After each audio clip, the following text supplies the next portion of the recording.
Assalamualaikum warahmatullahi wabarakatuh. Kami dari kelompok 5 yang beranggotakan 1. Saya Sindira Nandiani, 2. Nandita Gusti Pangesti, 3. Raina Berliana Nurmalita, 4. Anas Fahrurozi. Kami akan mempresentasikan hasil kerja kami, yaitu tentang HAM, Hak Asasi Manusia. Pengertian hak asasi manusia. HAM adalah hak dasar-dasar yang melekat pada diri manusia. Tanpa hak-hak itu, manusia tidak dapat hidup layak sebagai manusia. Tujuan dari HAM sendiri ialah 1. Melindungi orang dari kekerasan atau sewenang-wenang. 2. Mengembangkan rasa saling menghargai antar manusia. 3. Mendorong tindakan yang dimana dilandasi kesadaran atau tanggung jawab untuk menjamin bahwa orang-orang lain tidak dilanggar. Penegakan hak asasi manusia di Indonesia. 1. Pada masa pra-kemerdekaan, HAM di Indonesia baru muncul pada abad ke-19. Orang Indonesia pertama yang secara jelas mengungkapkan pemikiran mengenai HAM adalah Raden Ajeng Kartini. 2. Pada masa kemerdekaan, pada Orde Lama, HAM selanjutnya berkembang dalam sidang BPUPKI. Tokoh yang gigih membela agar HAM diatur secara luas dalam UUD 1945 dalam sidang itu adalah Muhammad Hatta dan Muhammad Sukiman. Komisi HAM dibentuk pada tahun 1993. Namun, komisi tersebut tidak dapat berfungsi dengan baik karena kondisi politik.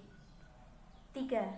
Pada masa reformasi, pada tahun 2005, pemerintah meratifikasi 2 instrumen yang sangat penting dalam penegakan HAM, yaitu Konvenan Internasional tentang Hak-Hak Ekonomi, Sosial, dan Budaya menjadi Undang-Undang Nomor 11 Tahun 2005 dengan Konvenan Internasional tentang Hak-Hak Sipil dan Politik menjadi Undang-Undang Nomor 12 Tahun 2005. Ruang lingkup HAM. 1. Hak pribadi, yaitu hak-hak persamaan hidup, kebebasan, keamanan, dan lain-lain. 2. Hak milik pribadi dan kelompok sosial tempat seseorang berada. 3. Kebebasan sipil dan politik untuk dapat ikut serta dalam pemerintahan. 4. Hak-hak berkenaan dengan masalah ekonomi dan sosial. Untuk selanjutnya, saya akan membahas materi tentang hakikat hak asasi manusia. Untuk pengertian hakikat hak asasi manusia ini sendiri adalah upaya untuk menjaga eksistensi manusia secara utuh, baik melalui aksi keseimbangan dengan mementingkan kepentingan perorangan dengan kepentingan umum. Begitu juga upaya menghormati, melindungi, dan menjunjung tinggi HAM menjadi kewajiban tanggung jawab bersama individu, pemerintah, maupun negara. Beberapa sisi pokok mengenai hakikat hak asasi manusia. Ada 3 poin di sini. Yang pertama, HAM tidak diberikan, diberi, maupun diwarisi. HAM adalah bagian dari manusia secara otomatis. Yang kedua, HAM berlaku untuk semua orang, tidak memandang jenis kelamin, ras, maupun agama. Yang ketiga, HAM tidak bisa dilanggar. Tidak seorang pun mempunyai hak untuk membatasi dan melanggar hak orang lain. Hak asasi manusia dalam tatanan global. Untuk yang poin A adalah HAM menurut konsep negara-negara barat. Yang pertama adalah ingin meninggalkan konsep negara yang mutlak. Yang kedua, ingin mendirikan federasi rakyat yang bebas. Yang ketiga, filosofi dasar. Yang keempat, hak asasi lebih dahulu ada daripada tatanan negara. Lanjut materi yang B, yaitu HAM menurut konsep sosialis. Yang pertama, hak asasi hilang dari individu dan terintegrasi dalam masyarakat. Yang kedua, hak asasi tidak ada sebelum negara ada. Yang ketiga adalah negara berhak membatasi hak asasi manusia apabila situasi menghendaki. Kemudian,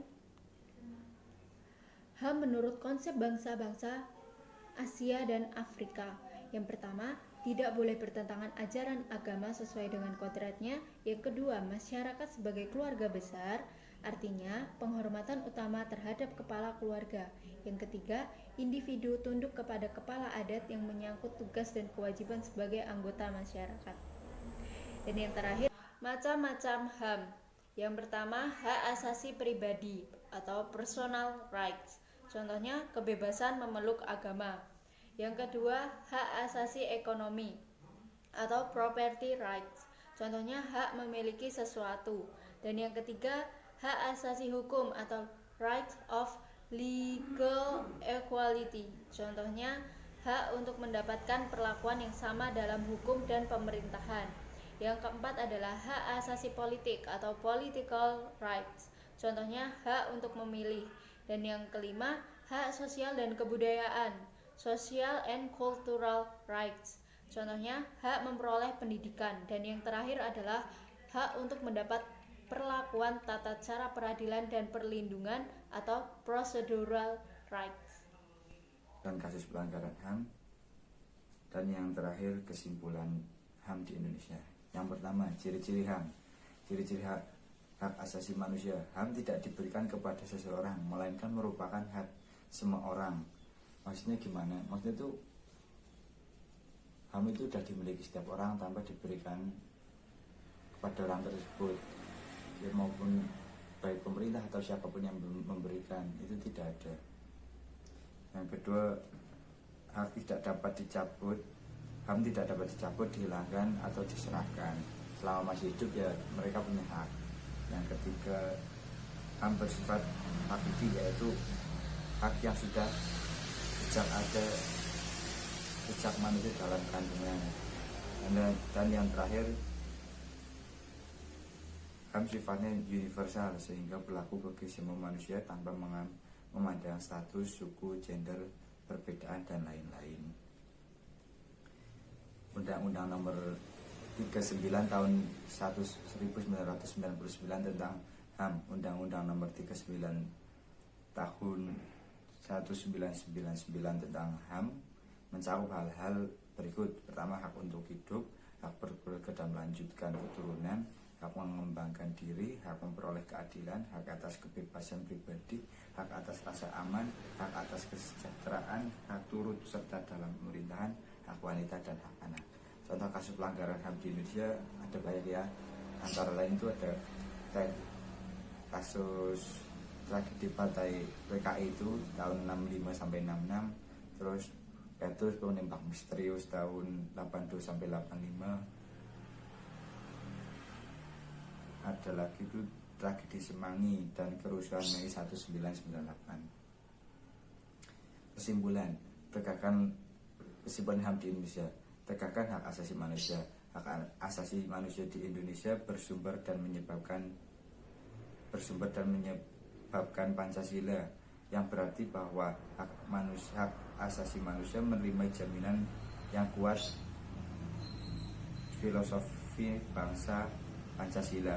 Setiap hak akan dibatasi oleh hak orang lain. Jika dalam pelaksanaan hak kita tidak memperhatikan hak orang lain, maka ada konflik kepentingan dalam kehidupan masyarakat, bangsa, dan negara.